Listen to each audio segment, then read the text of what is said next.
back to Softball 360. You know, one of the charms of going to the ballpark is, of course, the action on the field. You've got a little people watching, but you can't forget about the food. Tomas, what do you have for us here today? We got a Waka Taco. A Waka Taco. All right, I know that this is something that the Long Haul Bombers would definitely look forward to. Thanks, Tomas. Thank you very much. Each stop on the Stadium Power Tour provides an opportunity for some fine dining. Good eating at the ballpark?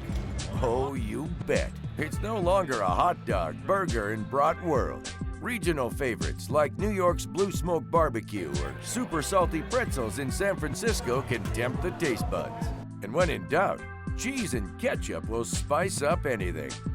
You know, one of the best things about being on the road with the Stadium Power Tour is visiting all the ballparks and tasting the food. Now, we're at the Washington Nationals Park in Washington, D.C. at Ben's Chili Bowl. Now, this just isn't any chili. This is presidential chili. Yes, eating is now a part of the show. And for one bomber, it's extra napkins when it comes to ribs. And then no holding back, just get it in your teeth, get it up your nose, get it everywhere, and just...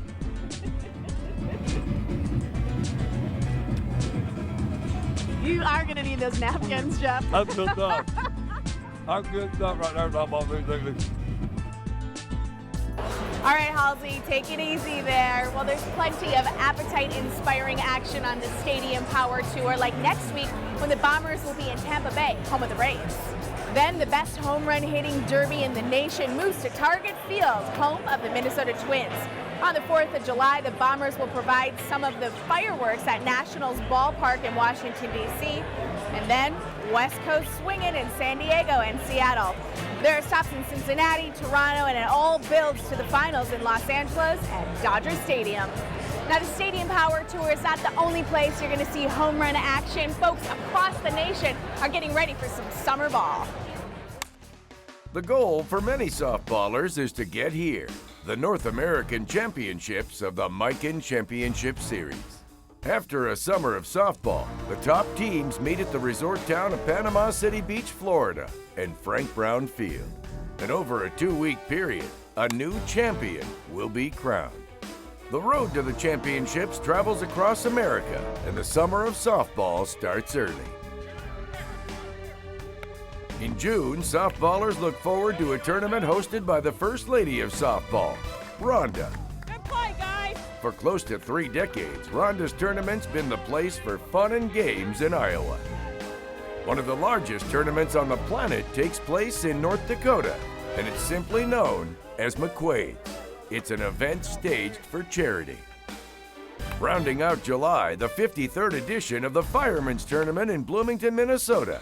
The games are played in the shadow of the world's largest shopping mall. And with the weekend crowds around 25,000, the tournament is world-class as well. And that's only just the start of a summer of softball.